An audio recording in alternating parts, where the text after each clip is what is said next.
El Espíritu Santo nos capacita para llevar un mensaje al mundo. Y es importante que nosotros podamos ver que este mensaje tiene estas tres características, las cuales leímos, que el Señor Jesús dijo. Los discípulos obviamente estaban entristecidos porque no querían que el maestro se retirara, pero Él los está animando con una verdad que se manifestó y podemos leerla en el capítulo 2 del libro de los Hechos, cuando el Espíritu Santo vino, tal como el Señor se los había dicho. Les dice, les conviene que yo me vaya, porque a menos que yo me vaya, el Espíritu Santo no puede venir. Y cuando el Espíritu Santo viene, la palabra nos enseña y nos revela que no viene para estar con nosotros, sino que viene para estar en nosotros. ¿Cuándo se recibe el Espíritu Santo? Una mala interpretación de que solamente cuando se habla en lengua se tiene el Espíritu Santo es algo que ha permeado muchas veces la iglesia cristiana. La Biblia dice clara, categóricamente, que recibimos el Espíritu Santo cuando creímos. Cuando usted cree, recibe el Espíritu Santo. No necesariamente el hablar en lenguas es señal que se tiene o no se tiene el Espíritu Santo. El apóstol Pablo habla y dice, ¿acaso son todos apóstoles? ¿Acaso son todos maestros? Y está hablando a la iglesia, a gente que tenía el Espíritu Santo. Dice, ¿acaso hablan todos en lenguas? Dando a entender que no se puede tener esa manifestación, sin embargo, tener al Espíritu Santo. Porque la Biblia claramente dice que el Espíritu Santo lo recibimos cuando creemos. Nacemos de nuevo, es algo que Dios ha dado a nuestras vidas. Y hay manifestaciones del Espíritu maravillosas, reales, que todos hemos experimentado. Algunas veces hemos llorado por la manifestación del Espíritu Santo de Dios. Algunas veces hemos tenido una reacción de gozo indescriptible por el Espíritu Santo de Dios. Otras veces la fuerza del Espíritu Santo de Dios es la que nos ha dado la capacidad de sacar adelante nuestra vida en medio de situaciones difíciles. Algunas veces hemos recibido impulsos del Espíritu Santo de Dios, sean por sueños, visiones. Los dones del Espíritu Santo de Dios que se manifiestan en la iglesia. El Espíritu Santo es una realidad. Pero ante todas las cosas, el Espíritu Santo vino para poder guiarnos y cumplir el propósito de estar con nosotros y estar en nosotros y capacitarnos para desarrollar la obra que Dios ha puesto que la iglesia desarrolle. Sin el Espíritu Santo, la iglesia no puede hacer el trabajo de Dios. Sin el Espíritu Santo, los mismos apóstoles estaban en una actitud donde no se había manifestado esa fuerza sobrenatural. Pero cuando el Espíritu Santo vino, los llenó de valor, de fuerza. Les recordó las cosas que Jesús había dicho, tal como Jesús les había dicho que iba a pasar.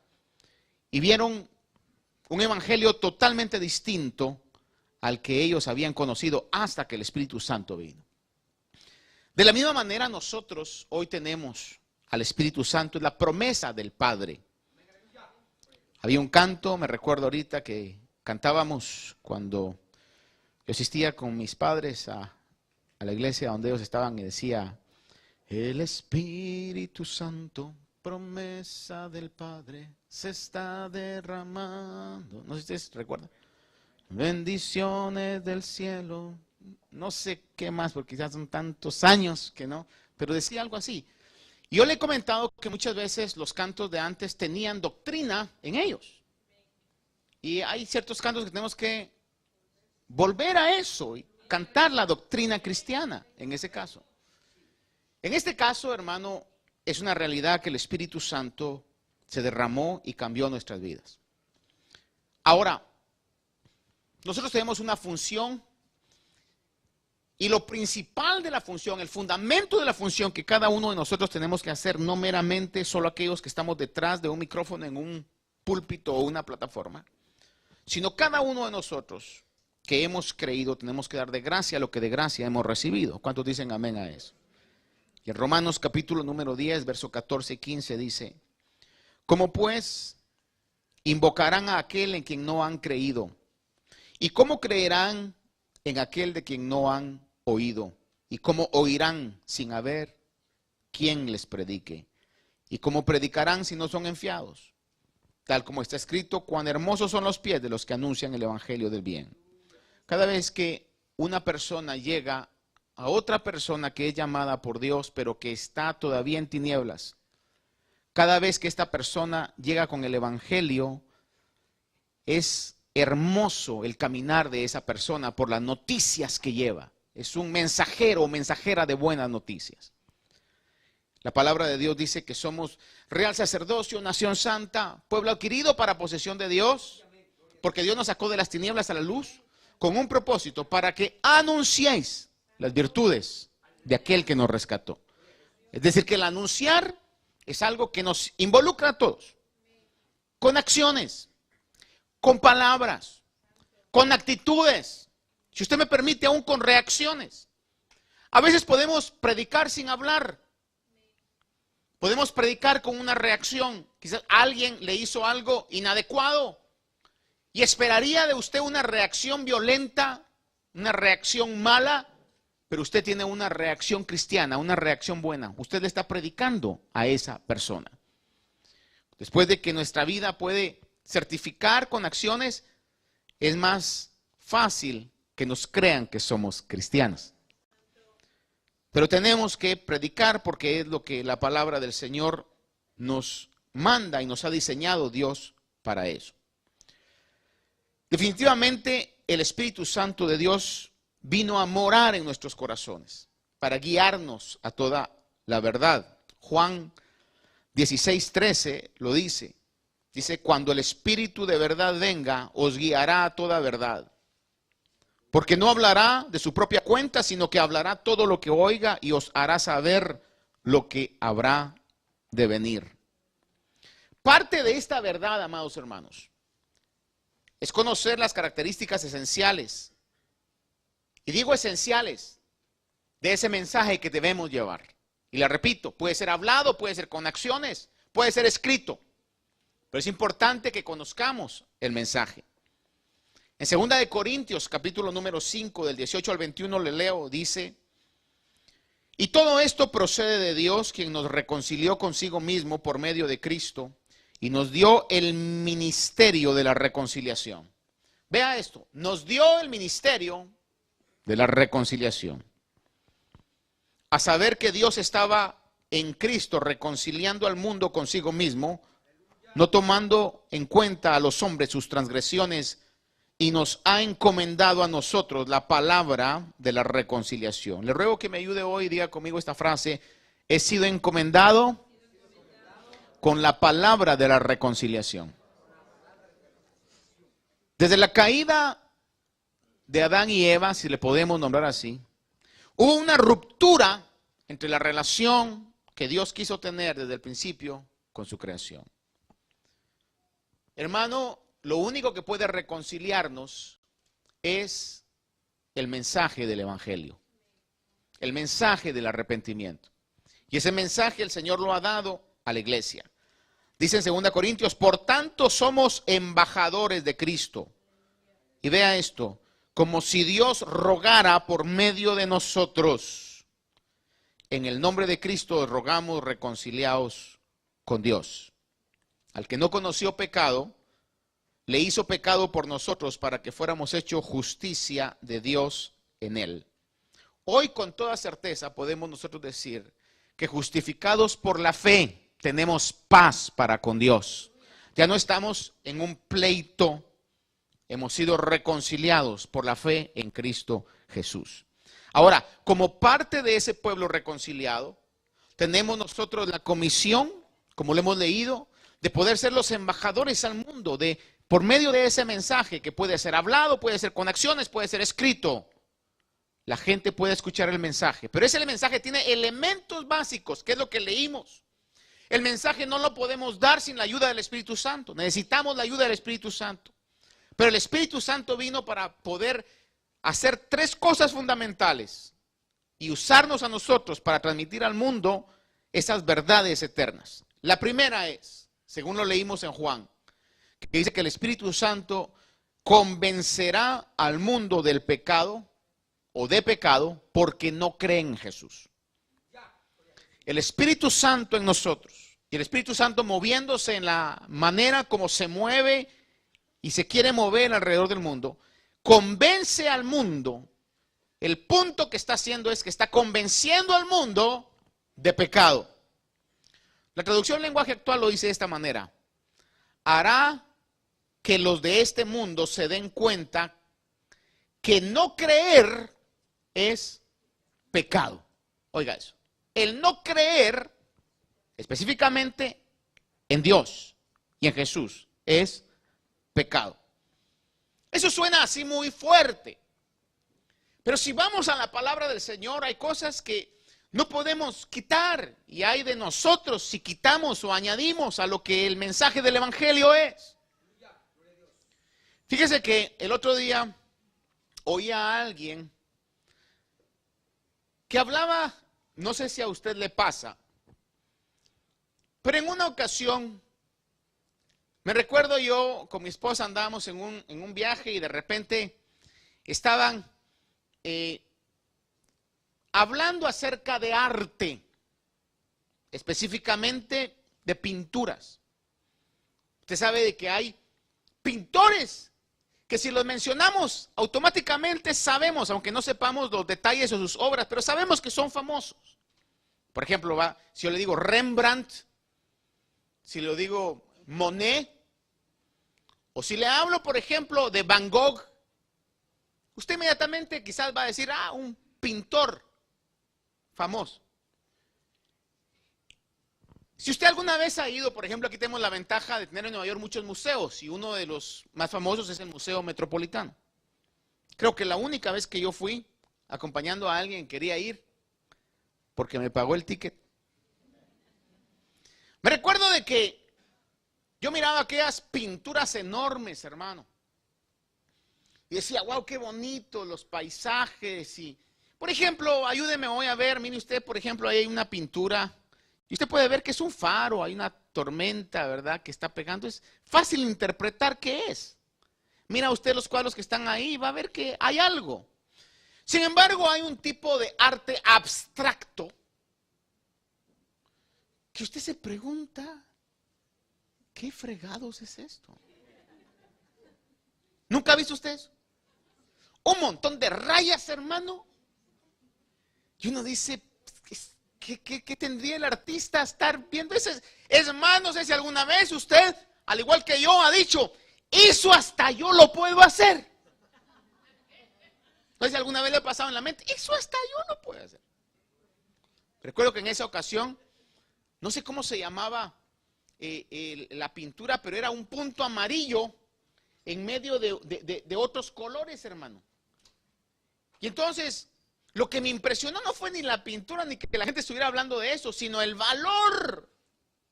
Creo que dijeron que valía 30 millones.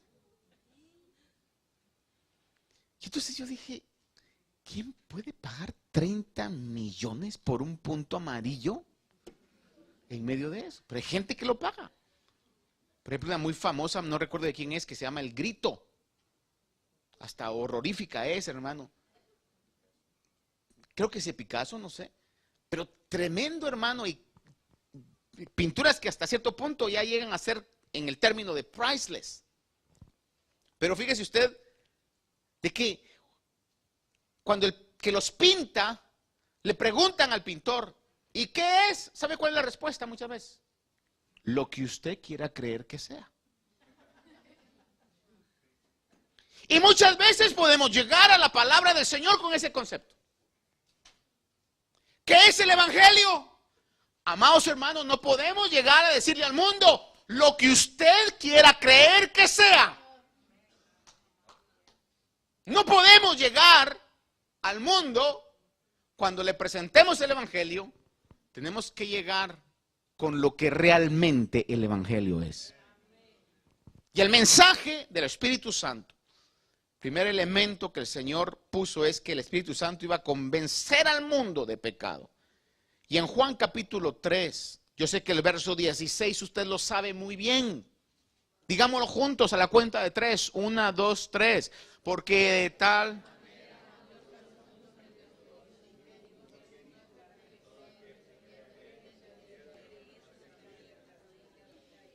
¿Cuántos se lo supieron?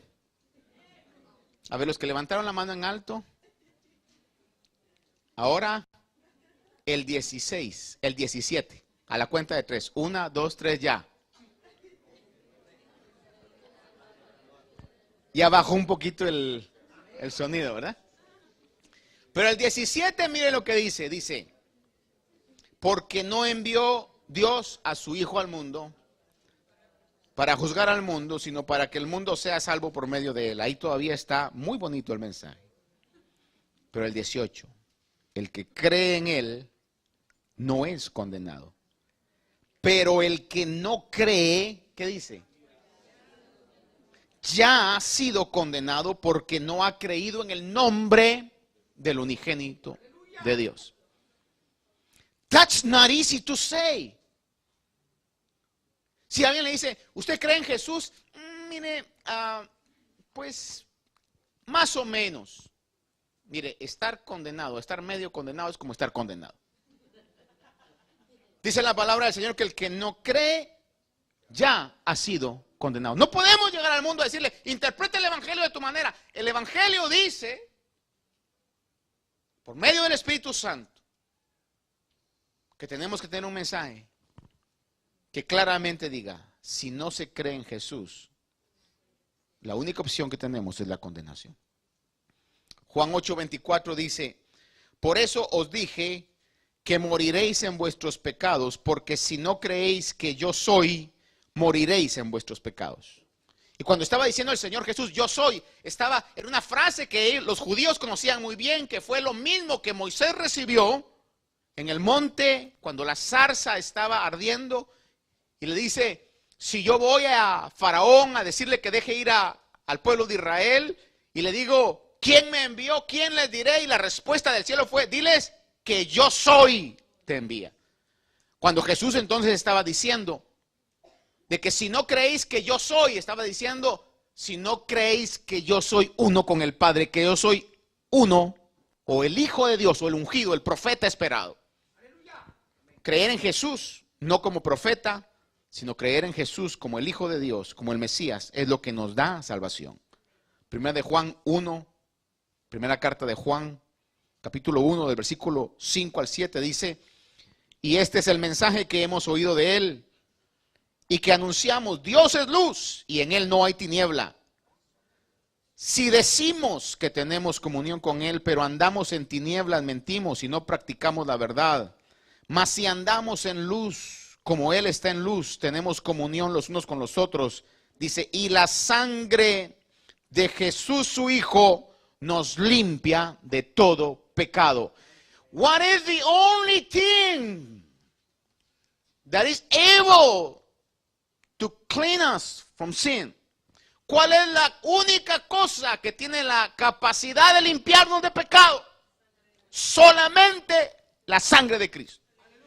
Recuerdo de otro canto que decía, ¿quién me puede dar perdón? Solo la sangre de Cristo.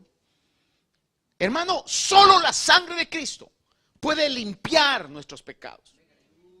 No importa qué tanto la tecnología pueda avanzar, no importa qué tanto la ciencia pueda alcanzar, hermano, desarrollarse, pero nada puede limpiar al hombre de pecado y limpiar la conciencia, sino solamente la sangre de Cristo. Es lo que la palabra de Dios dice.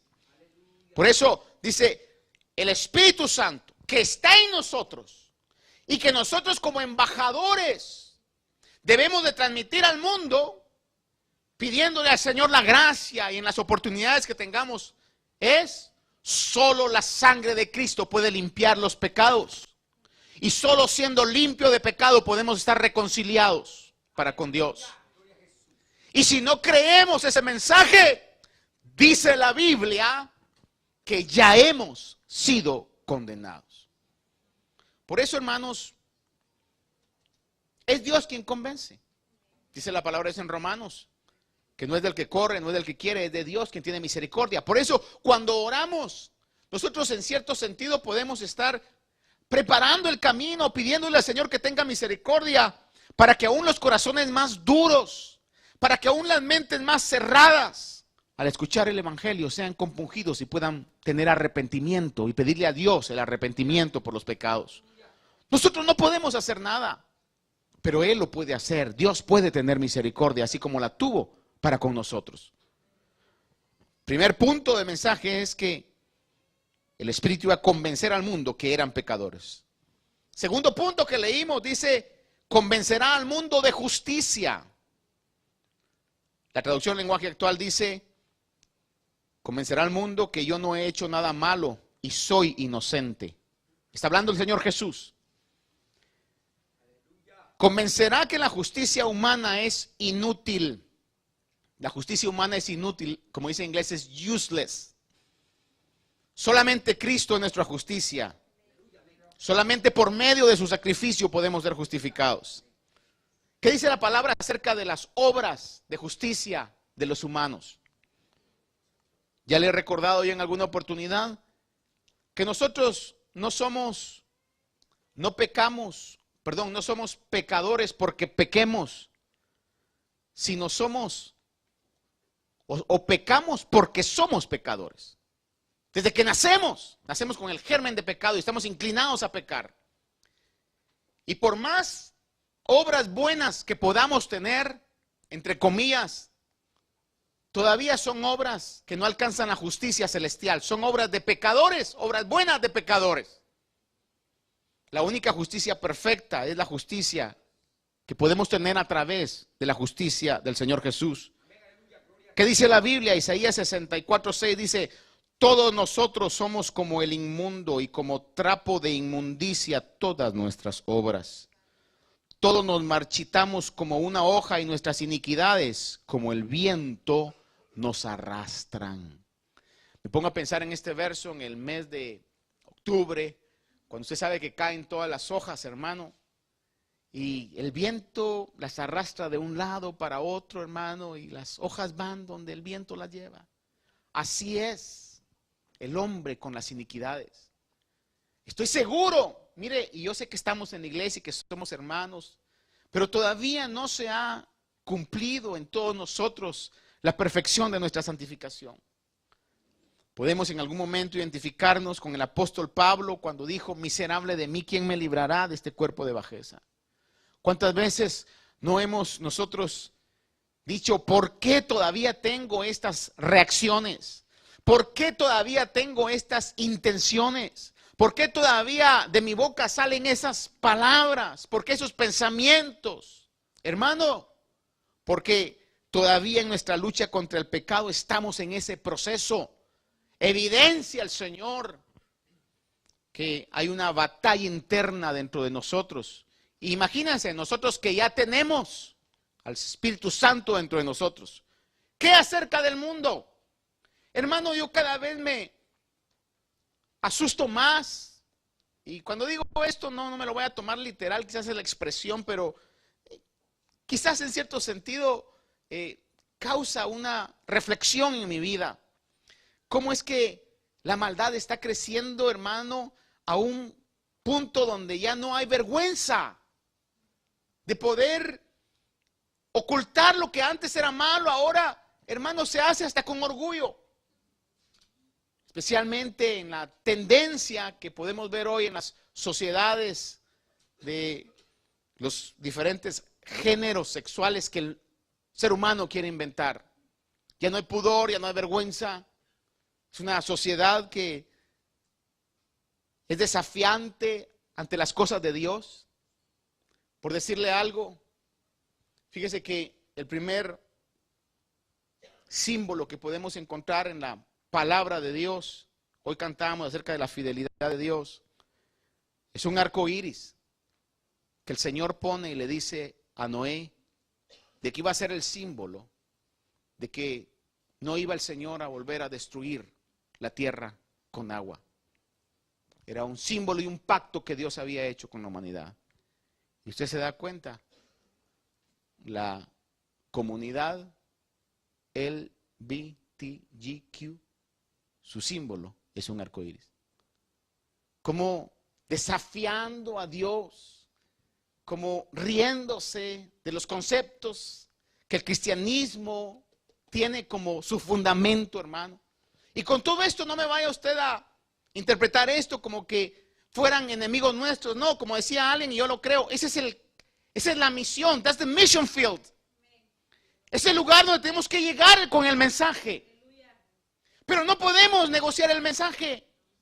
La gente tiene que creer en Jesús porque es el único camino de salvación. Y si no se cree, ya se está condenado. Y la gente tiene que creer también de que la justicia humana, por más elevada que sea, jamás va a poder compararse con la justicia que el cielo requiere para poder entrar. La única justicia que nos da el ticket de entrada para el cielo es la justicia que recibimos por medio del sacrificio del Señor Jesús. Porque nuestras iniquidades nos arrastran. Podemos proponernos ser buenos por un momento, pero es más fuerte la iniquidad humana. Lo único que puede realmente darnos esa fuerza es el Espíritu Santo de Dios. Y si no lo tenemos, tarde o temprano, terminaremos quizás dominados por una naturaleza que en un momento puede ser hasta una naturaleza animal. Romanos 10:3 dice acerca del hombre o de la humanidad, desconociendo la justicia de Dios y procurando establecer la suya propia, no se sometieron a la justicia de Dios. Solo una justicia nos puede hacer justos delante de Dios, y es la justicia que tenemos a través del sacrificio de Cristo.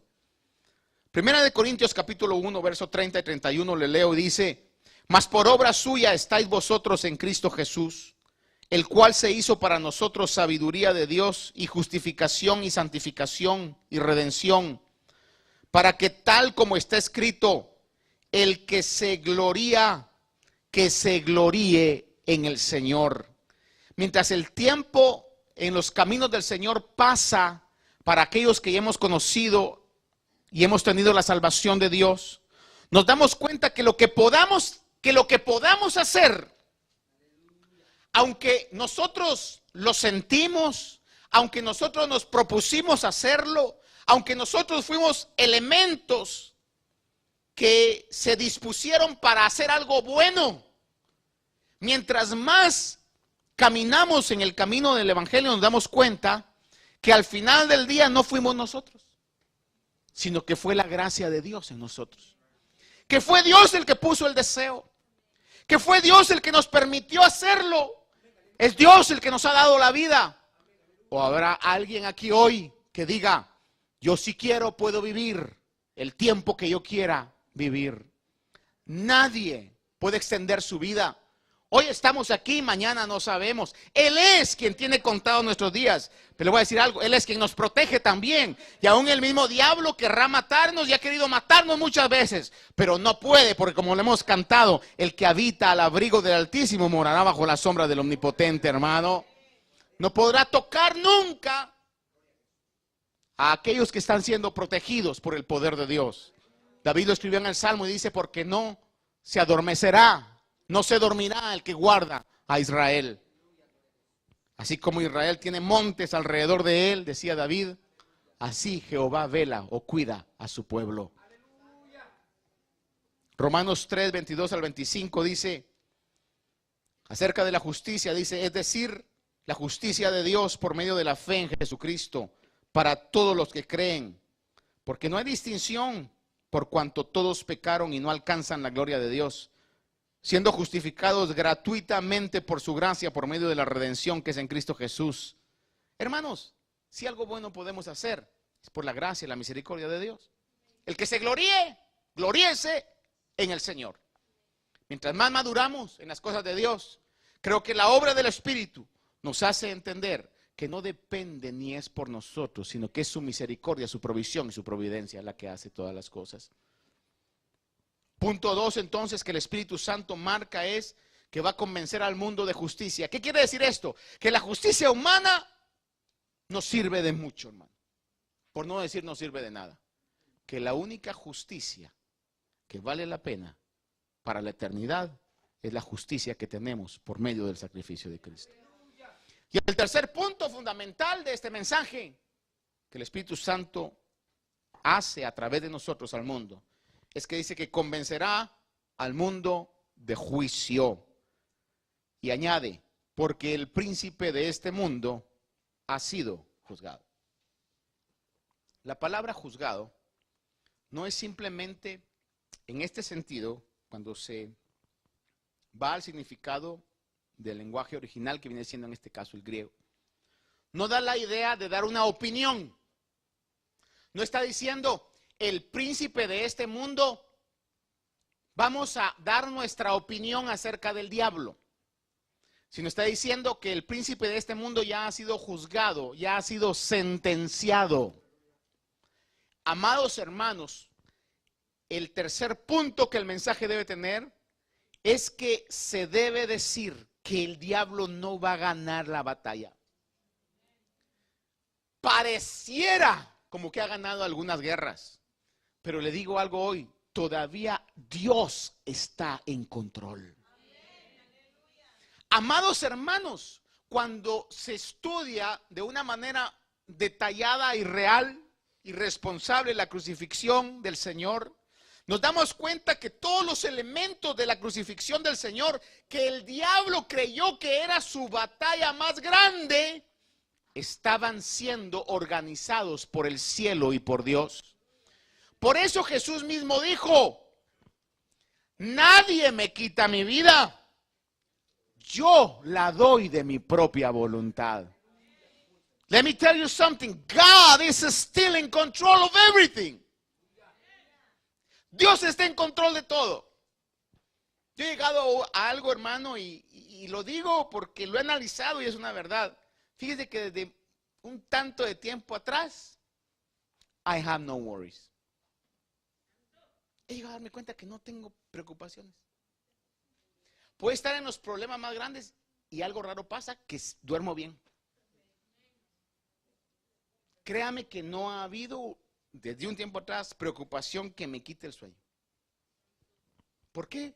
Porque me he dado cuenta, Dios está en control de todo. Si tengo lo más grande, ¿para qué me va a preocupar lo menos? Si mi vida ya está en las manos de Dios, mi eternidad está asegurada, ¿para qué me va a preocupar lo menos? Haga de cuenta, y quizás la comparación es ridícula y absurda, pero voy a pensar esto. Voy a pensar que usted recibió una herencia de unos, ¿qué será? Unos 50 millones de dólares. Y ya tiene el papel del abogado que le dijo que su tío rico MacPato le dejó una herencia de 50 millones. Hermanos amados. Pero resulta que usted fue a comer hoy en la tarde y se le perdió su cartera, su billetera, donde tenía $1,000. Le pregunto, ¿se va a preocupar de eso? Usted dice, Dios, ojalá alguien que tenga necesidad se la haya encontrado. Es más, si me lo hubieran pedido, se lo hubiera dado. Hermano, la eternidad está asegurada. My dear brother, your eternity is secure. Ya al infierno no vamos a parar. Tenemos, hermano, las promesas de Dios. No se preocupe. Confiemos en Dios. God is still in control. No crea que el Señor iba a la cruz, hermano, con una situación de perplejidad. ¿Y ahora qué va a hacer de mí? En el momento más crítico dijo, eres finished, terminado es. En tus manos encomiendo mi espíritu. Es una realidad. ¿Por qué? Porque aunque el diablo, hermano, diga que está ganando, podríamos decir que es muy parecido a aquel dicho con el cual yo crecí que decía, perro que ladra no muerde. No sé si será cierto, porque a mí el que me mordió me ladró antes, pero así decían, perro que ladra no muerde, hermano. El diablo podrá decir lo que sea, pero su juicio está determinado. Juan 12:31 dice, ya está aquí el juicio de este mundo. Ahora el príncipe de este mundo será echado fuera.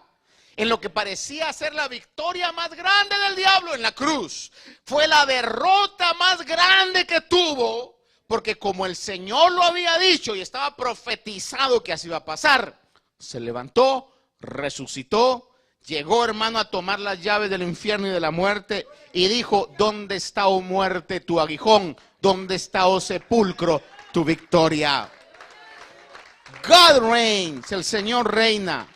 Colosenses 2:15 dice, habiendo despojado a los poderes y autoridades, hizo de ellos un espectáculo público, triunfando sobre ellos en la cruz. ¿Sabe qué es una costumbre en las guerras pasadas? Que cuando alguien triunfaba sobre otro ejército, entraba de regreso a la ciudad y traía atados a los jefes, a los generales, y los exhibía públicamente. Es exactamente el mismo principio. En la cruz, cuando el Señor dice que llevó cautiva a la cautividad, hermano, exhibió públicamente los poderes del infierno. Dios está en control y ha profetizado que el juicio del diablo ya ha sido determinado, hermano. Por eso alguien decía ahí, cuando el diablo venga y te recuerde tu pasado, recuérdale su futuro. ¿Cuál es el futuro del enemigo? Dice en Hebreos 2, 14, 15. Te voy a leer, dice Hebreos 2, 14, 15. Así que por cuanto los hijos participan de carne y sangre, él igualmente participó de lo mismo para anular mediante la muerte el poder de aquel que tenía el poder de la muerte, es decir, el diablo, y librar a los que por el temor a la muerte estaban sujetos a la esclavitud durante toda la vida. Le quitó el poder de la muerte. Y le leo para concluir. En Apocalipsis capítulo 20, es maravilloso poder decir esto, sabiendo que Dios está protegiéndonos. Apocalipsis 20, del 1 al 3, le leo, dice, y vi un ángel que descendía del cielo con la llave del abismo y una gran cadena en su mano. Prendió al dragón, la serpiente antigua que es el diablo y Satanás, y lo ató por 1000 años. Y lo arrojó al abismo y lo cerró y lo selló sobre él, para que no engañara más a las naciones, hasta que se cumplieran los 1000 años. Después de esto debe ser desatado por un poco de tiempo. Y en el 27 al 10 dice, cuando los 1000 años se cumplan, Satanás será soltado de su prisión y saldrá a engañar a las naciones que están en los 4 extremos de la tierra, a Gog y a Magog, a fin de reunirnos para la batalla. El número de ellas es como la arena del mar. Y subieron sobre la anchura de la tierra, rodearon el campamento de los santos y la ciudad amada. Pero descendió fuego del cielo y los devoró. Y el diablo que los engañaba fue arrojado al lago de fuego y azufre, donde también están la bestia y el falso profeta, y serán atormentados día y noche por los siglos de los siglos. Amados hermanos, Satanás ya ha sido juzgado y su fin está proféticamente determinado. Resumo, el mensaje del Espíritu Santo al mundo a través de nosotros tiene 3 elementos fundamentales. 1, solo a través de Jesús nuestros pecados son perdonados. 2, la justicia humana es inútil. Necesitamos la justicia divina para heredar la vida eterna. Y 3, Satanás, el príncipe de este mundo, ha sido juzgado y su fin ya está determinado. Por eso no hay que amar el mundo. Vivimos en el mundo. Utilice los recursos del mundo. Suplamos las necesidades. Pero amar al mundo, no, Señor. El apóstol Juan habla y dice en 1 de Juan capítulo 2, verso del 15 al 17, no améis el mundo, ni las cosas que están en el mundo. Si alguno ama al mundo, el amor del Padre no está en él. Porque todo lo que en el mundo hay, la pasión de la carne, de los ojos y la arrogancia de la vida, no proviene del Padre, sino del mundo. Y el mundo, dice la palabra, y el mundo pasa. Y también sus pasiones. Pero el que hace la voluntad de Dios permanece para siempre. Como una nota final, ¿no se ha dado cuenta usted cómo las modas vuelven otra vez? Todo vuelve, hermano. No se ponga a hacer un experimento, usted ve algunas fotos de cuando usted, 20, 30 años atrás, si tenía alguna tendencia de moda o sus amigos. Le aseguro que si es que no ha vuelto, va a volver. Va a volver. Así es.